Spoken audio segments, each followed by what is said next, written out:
안녕하십니까. 여러분, 앞서 박영숙 대표님께서 우리의 밝은 미래에 관해서 말씀을 해주셨습니다. 저도 굉장히 감명 깊게 들었습니다.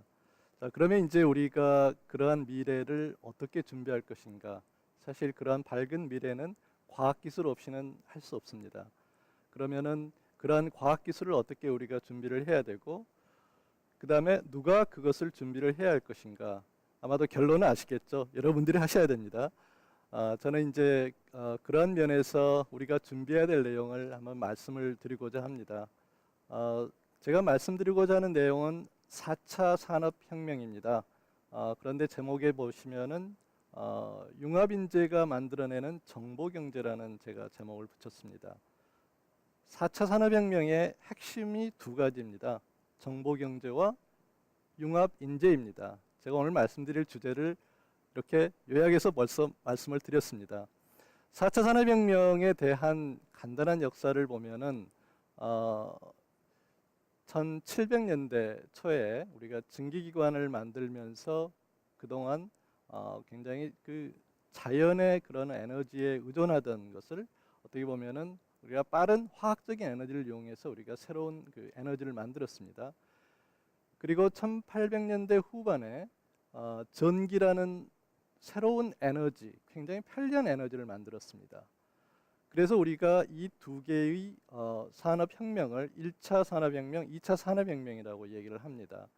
그러면 1차 산업혁명과 2차 산업혁명이 우리에게 해결해 준 것이 무엇인가? 물론 첫째는 에너지 문제였고 둘째는 식량 문제였습니다. 동력을 이용해서 우리가 많은 식량을 많은 사람들이 일하지 않고도 생산할 수 있게 되었습니다. 그 후에 이어진 기술이 반도체와 컴퓨터 기술입니다. 여기에서 우리가 제3차 산업혁명이 나오게 됐습니다. 반도체와 컴퓨터는 우리에게 어떤 영향을 줬습니까? 20세기 후반에 우리에게 놀라운 과학기술의 혁신은 반도체 기술, 1971년부터서 최근 2014년까지 인텔의 반도체 집적도가 3,200만 배입니다. 3,200만 배라는 것은 어떻게 생각할 수 있을까요? 300페이지 책에 10만 권 분량을 한 페이지의 정보를 담는다는 것입니다. 자, 이 많은 정보를 더군다나 굉장히 빠른 속도로 처리할 수 있는 시대가 온 것입니다. 그것이 우리에게 정보혁명을 가져왔고 우리의 모든 생활에 정보라는 것을 이용하고 정보를 통해서 모든 산업이 이루어지고 우리의 일상생활이 이루어지는 그러한 3차 산업혁명을 우리가 가져온 것입니다. 그 3차 산업혁명의 결과가 지금 어떻게 되어 있느냐? 제가 지난주에 우리나라 주식시장에 시가총액이라고 합니다. 시가총액이라고 하는 의미는 기업의 총 가치를 의미하는 것인데 제1위가 여러분 짐작하시겠죠? 어딜까요? 삼성전자입니다. 제2위가 한국전력입니다. 3위가 현대차입니다. 4위가 SK하이닉스입니다. 5위가 네이버입니다. 그런데 사실 실제 숫자를 보면은 삼성전자만 조금 큰 숫자이고 나머지 4개 회사는 사실은 거의 비슷한 규모입니다. 삼성전자도 어떻게 보면은 정보산업을 바탕으로 지금 성장하는 회사이고 이미 성장해 있는 회사이고 네이버라는 회사가 우리나라 5대 기업에 들어간다는 것이 여러분 놀랍지 않습니까? 이게 정보산업입니다. 세계 경제가 어렵다고 하지만은 미국만은 경제가 굉장히 좋습니다. 그럼 한번 미국의 대기업들을 한번 살펴볼까요? 미국 포함해서 세계 10대 기업을 시가총액 기준으로 제가 지난주 통계를 한번 확인해 봤습니다. 1위가 어딜까요? 애플입니다. 2위가 어딜까요? 2위가 구글입니다. 3위가 마이크로소프트입니다. 4위가 어딜까요? 여러분 많이 사용하는 페이스북입니다. 그 다음에 이제 5위는 워렌 버핏이 그 투자하는 지주회사고요. 6위가 엑슨모빌, 7위가 아마존이고 8위가 존슨앤존슨이라는 생활용품 회사이고 9위가 세계 9위가 차이나 모바일이라는 역시 정보통신 회사입니다. 그리고 10위가 GE입니다. GE 같은 회사는 정말 항공기 엔진이나 대형 플랜트나 대형 의료기기나 이런 기기를 만드는 대형 기기를 만드는 회사였습니다. 이런 회사가 사실은 10위로 밀려나 있습니다. 그런데 더 놀라운 것은 지난주 GE가 발표한 내용이 있습니다. 앞으로 2020년까지 길지 않은 시간이죠. GE가 세계 10대 소프트웨어 회사가 되겠다고 선언을 했습니다. 자, 미래의 비전이 거기에 있다. 바로 정보산업에 있다는 것을 GE도 알고 있는 것입니다. 그러면 우리가 이 준비해야 될 미래가 어떤 것인지를 우리가 조금은 감을 잡을 수가 있습니다. 자, 그러면은 정보산업과 4차 산업혁명은 어떤 관계가 있는가? 자, 정보산업이라는 것은 대개 실물이 없는 정보를 제공하고 정보를 활용하는 그런 산업이었다면은 4차 산업혁명은 정보산업이 실물 경제와 이어지는 것입니다.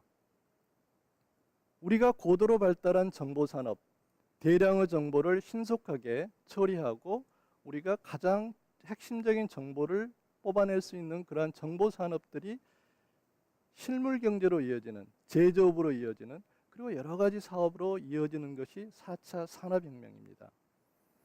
자, 그러면은 그러한 혁신적인 정보기술이 제조업으로 오고 다른 산업에 연계됐을 때 전과 다른 여러 가지 형태의 새로운 기능이 일어나고 새로운 서비스가 일어나는 것입니다. 그것이 4차 산업혁명이고 앞으로 우리가 준비를 해야 될 그러한 내용들입니다.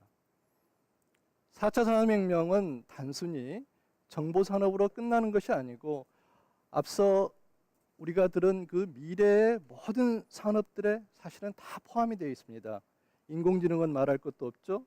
로봇이 있죠. 자율주행차가 있죠. 미래 자동차가 있죠. 우리가 모든 사용하고 있는 스마트 기기, 그 다음에 사물 인터넷, 그 다음에 우리 도시 전체가 스마트 시티가 됩니다. 또 그것뿐만 아니라 바이오 산업, 유비쿼터스 헬스, 그 다음에 신소재, 2차 전지, 그 다음에 3D 프린팅, 그 다음에 에너지 기술, 원자력을 포함한 새로운 에너지 기술, 이러한 것들이 4차 산업혁명에서 우리가 일어날 수 있는 그러한 그 분야가 되겠습니다. 자, 그러면은 이제 광주 전남이 우리가 좀 도전할 수 있는 그러한 4차 산업혁명에 무엇이 있을까? 사실 4차 산업혁명을 너무 광범위하게 생각하면은 우리가 무엇도 할 수 있지만 사실은 그러면 무엇도 할 수 없을지도 모릅니다. 그래서 우리는 한번 어떤 선택과 집중이 가능한지를 한번 보기로 하겠습니다. 우리가 최근에 광주 전남의 혁신도시를 봅니다. 혁신도시는 굉장히 우리가 먼 미래를 준비하는 그러한 단지였지만은 사실은 또 굉장히 가까운 어떤 미래를 우리가 준비하는 그러한 여러 기관들이고, 그런데 거기에 사실은 우리가 힌트를 얻을 수 있는 게 있습니다. 지금 에너지와 농업이 우리 광주 전남 혁신도시를 이끌어가고 있습니다. 바로 미래에 우리가 가장 먼저 추구해야 될 일들이 바로 그러한 에너지와 농업이라는 것입니다. 그래서 에너지 분야는 이미 우리가 충분히 설명을 들었기 때문에 제가 자세한 말씀을 드리지 않겠습니다. 농업 굉장히 중요한 부분입니다. 우리가 국가적으로 해결해야 할 것이 식량이고, 또 어떤 경우라도 우리가 기후변화나 여러 가지 대응을 위해서라도 우리가 식량에 대한 대비를 해야 됩니다. 그러나 과거와 같은 그러한 농업이 아닙니다. 스마트 농업이 있고, 그 다음에 IoT가 결합된 여러 가지 새로운 농업 형태가 있습니다. 우리가 준비할 수 있습니다. 그리고 또 우리가 준비할 내용들이 광주 전남의 지금 가장 큰 고민이 인구 문제입니다. 전국에서 가장 고령화 인구가 많은 지역입니다. 여기에 대한 대비를 우리가 해야 됩니다. 이것은 절대 문제로 끝나지 않습니다. 우리가 고령화 문제를 해결한다면은 그것이 새로운 산업을 만들고 그것이 이 지역에 새로운 경제를 일으킬 수 있습니다. 어떻게 우리가 고령화 문제를 해결할까요? 우리가 고령화 세대를 단순히 보호해야 될 대상으로 생각하지 말고, 자, 그분들이 지속적으로 건강한 삶을 유지하고 건강한 일을 할 수 있는 그러한 우리가 기술들을 만들어 준다면은 사실 굉장히 건강한 고령화 사회를 만들 수 있다는 것입니다. 이러한 것들이 우리가 도전할 수 있는 그러한 지역의 4차 산업혁명이 될 수 있다는 것입니다. 마지막으로 제가 말씀드리고 싶은 것은, 그러면 이 4차 산업혁명을 누가 감당할 것인가? 인공지능이 합니까? 사람이 합니다.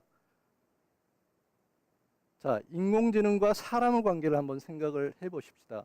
앞으로 그러면은 4차 산업혁명을 지배할 사람은 어떤 사람들일까요? 인공지능의 데이터를 보고 그대로 따라하는 사람일까요? 아니면 인공지능을 만들고 컨트롤하는 사람일까요? 자, 거기에서 우리의 역할이 나오는 것입니다.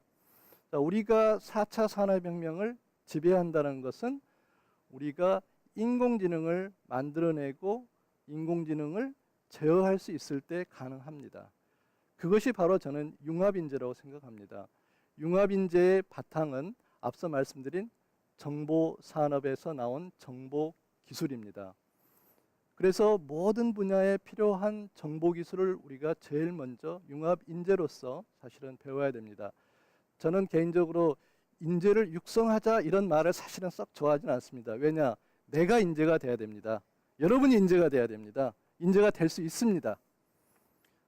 학교에서 배우지 않았는데 내 전공이 이것이 아닌데라고 말할 수 없는 세대입니다. 앞서 말씀 들으셨죠?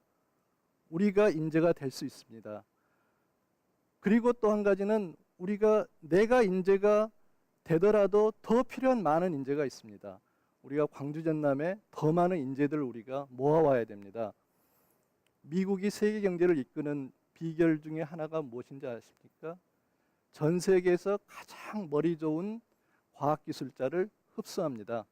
그러면은 그 인재들이 미국인의 직장을 빼앗는 것이 아니고 새로운 산업을 만들어줍니다.